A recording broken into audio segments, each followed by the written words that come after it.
yang punya logika. Bagi yang tidak punya logika, skip aja. Mungkin memang gak ada gunanya bicara soal kekacauan Jakarta dengan pendukung Anies. Kehancuran Jakarta itu kan terang benderang. Kata orang bule, clear as a blue sky. Jelas banget, gak bisa dibantah. Kehancuran Jakarta berada pada tahap akut. Gak pernah rasanya Jakarta seburuk ini. Dari soal Tanah Abang, trotoar, anggaran AIK-IBON, revitalisasi Monas, penunjukan terpidana sebagai dirut Transjakarta, balap Formula E, banjir berbulan-bulan, dan seterusnya, semua hancur lebur.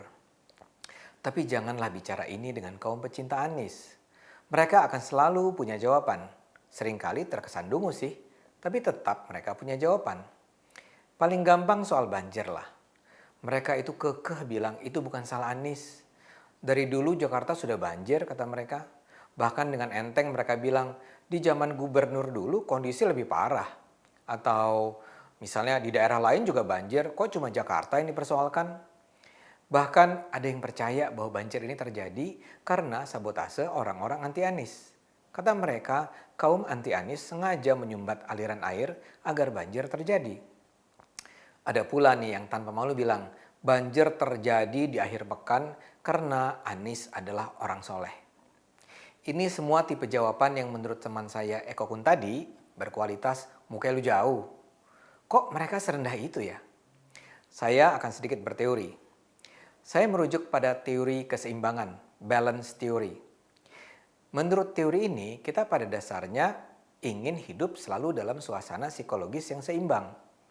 Kalau kita percaya pada sesuatu, kita akan cenderung mempertahankan kepercayaan itu dan gak nyaman kalau ada informasi yang mengusik kepercayaan itu. Misalnya gini, Anda suka pada tim sepak bola Italia. Nah, dalam sebuah pertandingan, Italia menang, tapi dengan cara licik. Misalnya, mereka menang berkat sebuah penalti yang sebenarnya tidak perlu diberikan wasit. Anda lihat langsung bahwa bek lawan tidak menahan bola dengan tangan. Anda tahu seharusnya penalti tidak terjadi. Tapi kalau Anda terima argumen bahwa penalti seharusnya tidak terjadi, keseimbangan Anda akan terganggu. Karena itu Anda tidak mau mengakui bahwa Italia menang dengan licik.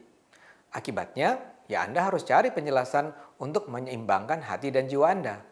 Misalnya, Anda akan bilang, itulah sepak bola. Atau ya, wasit juga manusia. Atau bahkan ngotot bahwa penalti itu memang sah kok. Nah, itulah yang terjadi pada pendukung Anies saat ini. Mereka sih melihat langsung kehancuran Jakarta. Mereka bahkan mungkin juga adalah korban. Tapi mereka akan mengingkarinya karena itu mengganggu diri mereka. Kalau mereka sekarang mengaku bahwa kerja Anies berantakan, itu artinya mereka salah pilih. Padahal dulu mereka bertarung mati-matian untuk meyakinkan orang bahwa Anies is the best. Apalagi kalau mereka percaya bahwa memilih Anies adalah perintah agama. Bagi orang semacam ini, seburuk apapun Anies, Anies tetap akan dibela. Karena bagi orang seperti ini, kalau Anies ternyata pemimpin yang buruk, artinya ada yang salah dengan ajaran agamanya. Itu bukan hanya mengganggu, tapi menyakitkan. Karena itu mereka harus mencari alasan untuk menyatakan bahwa mereka tidak salah. Mereka harus meyakinkan diri bahwa mereka benar. Bahkan dalam bentuk paling ekstrim, ketika banjir sering melanda Jakarta, mereka akan bersikap bahwa ini adalah cobaan Allah. Mereka percaya bahwa ini adalah ujian bagi kepemimpinan Anies. Mereka percaya bahwa ada rencana besar Allah dengan membiarkan banjir terjadi. Mereka percaya bahwa sesudah banjir, Anies akan berjaya. Orang-orang semacam ini akan mengabaikan akal sehat, mempermalukan diri hanya karena tidak ingin merasa salah. Ini agak beda loh dengan para loyalis Anies di Jakpro dan TGUPP misalnya. Kalau mereka mati-matian membela Anies karena soal cuan. Mereka mungkin bermimpi kalau Anies bisa terus bertahan, apalagi jadi presiden, mereka akan kaya raya. Atau juga ormas-ormas yang hidup dari dana hibah DKI. Mereka sih akan pasang badan buat Anies ya karena fulus. Yang kasihan adalah para pendukung Anies yang cuma orang biasa-biasa saja. Mereka akan terus mengingkari kesimpulan bahwa Anies pemimpin yang bodoh karena itu akan membuat mereka sendiri nampak bodoh. Dan orang-orang ini akan terus hidup dalam kebodohannya karena untuk menghindari ketidaknyamanan lebih jauh, mereka hanya akan bergaul dengan sesama pendukung Anies. Para ahli menggunakan istilah echo chamber mengenai gejala itu. Jadi para pendukung Anies akan berkumpul dalam satu gua dan gema suara yang mereka dengar hanyalah suara yang memuji-muji Anies. Tapi apakah itu berarti tidak ada gunanya sama sekali untuk membongkar kebobrokan Anies? Tentu saja tidak begitu juga. Justru karena kita tahu betapa sulitnya untuk menyadarkan orang tentang kesalahan mereka, pembongkaran Anies ini harus disampaikan terus-menerus. Dalam hal ini kita sebaiknya paham bahwa pendukung Anies pun banyak levelnya. Ada yang die-hard, ada yang moderat, ada yang masih rasional. Dengan kaum die-hard seperti pendukung 212, tak ada satu kata pun yang bisa mengubah mereka. Kiasan paling tepat mengenai mereka adalah pikiran mereka sudah tertutup, mata mereka buta, telinga mereka tuli. Tapi dengan mereka yang berada di level lebih moderat, kebenaran perlu disampaikan berulang-ulang. Tidak semua orang akan berubah, tapi membuka mata sebagian dari mereka saja sudah lebih dari cukup.